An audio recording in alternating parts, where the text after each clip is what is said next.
Yes, I understand. Well, thank you very much for calling. Goodbye. Excuse me, ladies and gentlemen.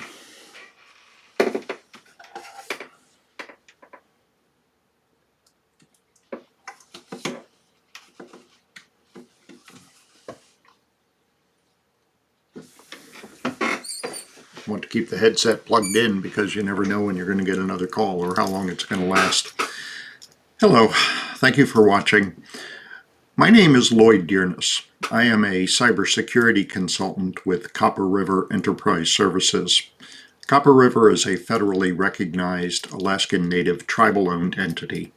I also serve as a subject matter expert in certain areas of cybersecurity risk and strategic risk analysis with ISC Squared. ISC Squared is the International Information System Security Certification Consortium, perhaps best known for their CISSP certification, the Certified Information System Security Professional, which is generally considered to be the highest level of certification that one can attain in the industry. I have been getting a lot of calls and emails and text messages, much more than usual for the past few months. As you can imagine, the pandemic has changed the structure and the environment of how people are working. And as a result of that, the leadership in those organizations has come to rethink how they're doing business. And one of the big concerns is risk. We have the elements of human risk, of course, with the illness itself and the treatment and the shortage of testing materials and the overwhelming of medical facilities. There's more risk there than I can describe in this episode. However, these people that are calling me, the leadership from these organizations, are concerned about a different type of risk, and they're not even sure how to define it. What I'm hearing is something that is a combination of their cybersecurity, their protection of their technologies, and their business security. And so I decided to put together a little video to talk about those two things for a moment because they are not separate, siloed subjects or concentrations for study. In fact, they are related in such a way that you cannot decouple them. You have to maintain one in order to have the other. So let's talk for just a couple of minutes about risk and the definition and some of the misconceptions perhaps that are out there. By definition, risk really means uncertainty. I know that it has a negative connotation, but the denotation is really just the potential that something is going to happen. So we don't know how likely is that, and if it does happen, we don't know what the impact is. So we say that risk represents uncertainty. There is a chance that something may happen. Now, if something does happen that we can trace back directly to that risk, we say that the risk has manifested. And that completely changes how we're going to respond, because when something has manifested, some tangible event has taken place or is taking place, and we can respond to that event. Ideally, however, we would have planned for that event ahead of time. But the problem is that when we go back to risk, the uncertainty is how do you plan for something that's so uncertain? So there's a number of different ways that we can look at risk and evaluate it, and we can actually come up with both a qualitative and a quantitative analysis. And that second one, the quantitative analysis, gives us a lot of interesting data that we can work with. It gives us the likelihood in terms of percentages that something is going to happen. It can give us some information about the impact if it does happen. How long will it last? How much will it cost? How many man hours will it take to remediate the situation and get us back to the resumption of normal business activities, if such a thing is even possible? So we have to look at that from the concept of how do we measure it? What are we measuring? And how are we going to present the information? How are we going to present our findings back to the leadership of the organization so that they can act upon those findings? Or they can make an informed decision that it is not worth investing anything else in because perhaps the risk is so low, or if something does come about, if there is an issue, the issue will not cost them very much, and they can absorb that cost as one of the costs of simply doing business. So we have to consider the risk and the uncertainty around it. How do we measure that risk, that uncertainty? How do we present that information? And all of those things together give us something that we can plan with so that if an issue occurs, if the risk manifests, the organization now has some tools to work with. They're not caught completely off guard. That's the whole purpose of strategic risk analysis. Tactical risk analysis is where we look at individual risks that are assigned to a specific item, a computer system, or a software program, or a building, or a business unit within an organization. What are the risks that are specific to that group or that technology, and what happens if those risks manifest? Sometimes the result, it will filter back up to the highest levels of the organization, and it becomes what we call an enterprise issue. So therefore, it was actually miscategorized, because instead of looking at it as being a tactical risk that was in just one small area of the organization, it was really a enterprise risk that should have been approached from the strategic risk assessment. So we have these different ways that we have to look at things. We call that dimensional risk analysis, when we look at things and we try to measure them with different standards. So we have the dimension that I mentioned before with human beings, people getting sick, people being afraid to come into the workplace, needing personal protective equipment where they did not need it before. All of those things can actually be measured. We also have the human aspect that deals with the leadership. Does the leadership have the intelligence, the integrity, the compassion, the competency to lead the organization, particularly during this time? It's one thing to lead an organization when everything is going great. The real test of his leader is, what does he or she do when things are not going so great?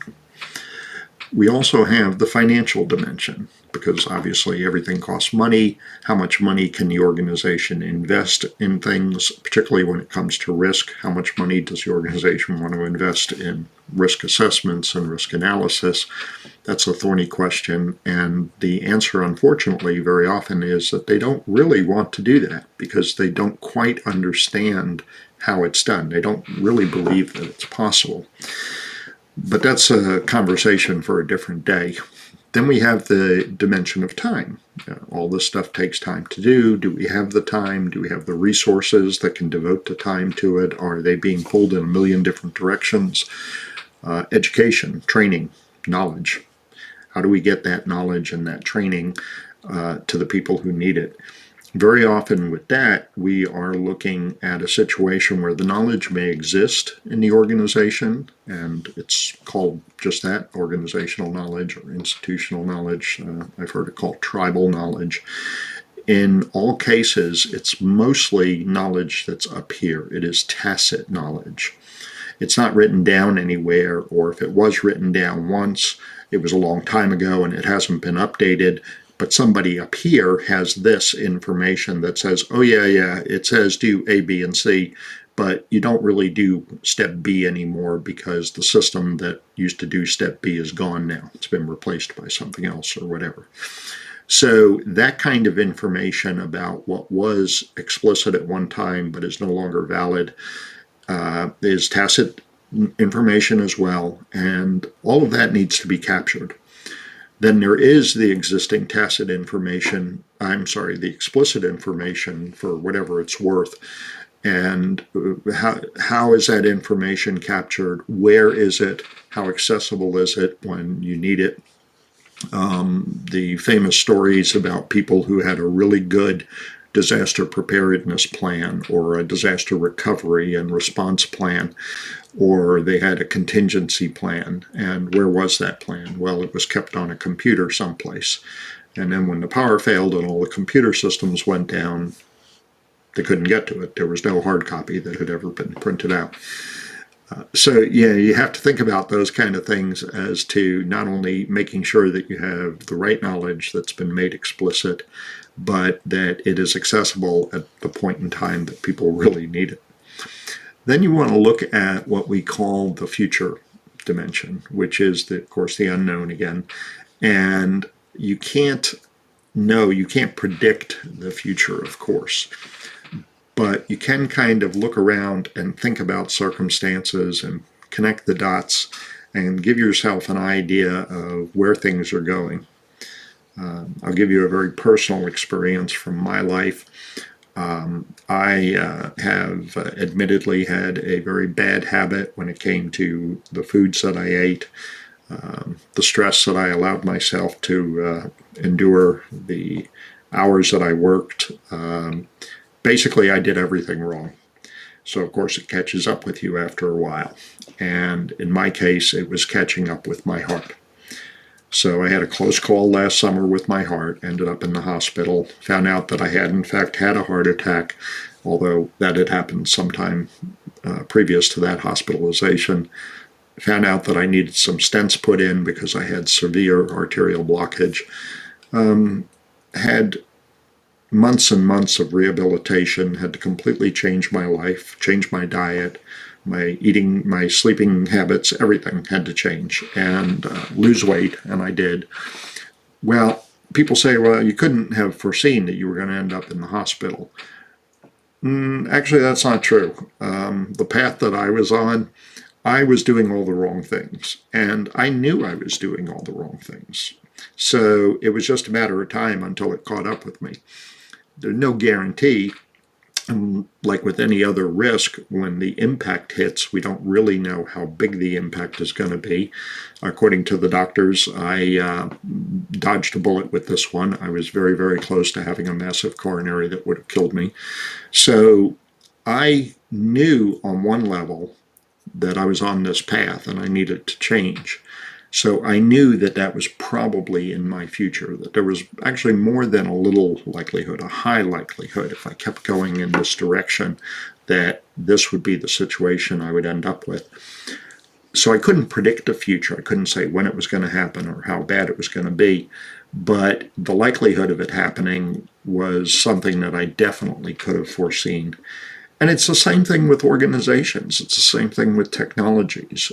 If you have a system that has been failing for a number of years, but your organization depends on it, and for whatever reasons, doesn't really matter what the reasons are, you haven't replaced it, you haven't upgraded it, that system is probably going to decide, probably at the least convenient time, it's going to decide it doesn't want to play anymore. And there you are, you're stuck. You don't have a backup, you don't have a replacement. So while the future dimension is impossible to predict, it is unknowable in that regard, but it is not unforeseeable. So you have to spend some time thinking about those elements as well, capturing those thoughts, and then coming up with contingency plans to deal with them. And we'll talk about the specifics in future sessions to how you actually go about making a reality out of all this. But for today, I just wanted to touch on those topics because, like I said, I'm getting a lot of calls, I'm getting a lot of emails, there's a lot of very worried people out there, and that's understandable. And they're confused about some of these basic concepts. So as long as they remember that risk is uncertainty by itself, that means that it's benign. The risk itself is not going to harm you or your organization. It's only when it manifests into an issue of some type. The other thing I'd like you to take with you, the other thought I'd like you to take from this session, is that when it manifests, it may not be something negative. There's a possibility that something good could come out of this. So when a risk manifests into something good, we call that an opportunity. Because if you've done some planning and you've identified this risk and you realize that if it manifests, it could be a good thing for you, and you have the resources available, you could capitalize on that opportunity. And that could be a very good thing for you and your organization. So not all risks are bad, not all risks are good. Risks are benign and neutral.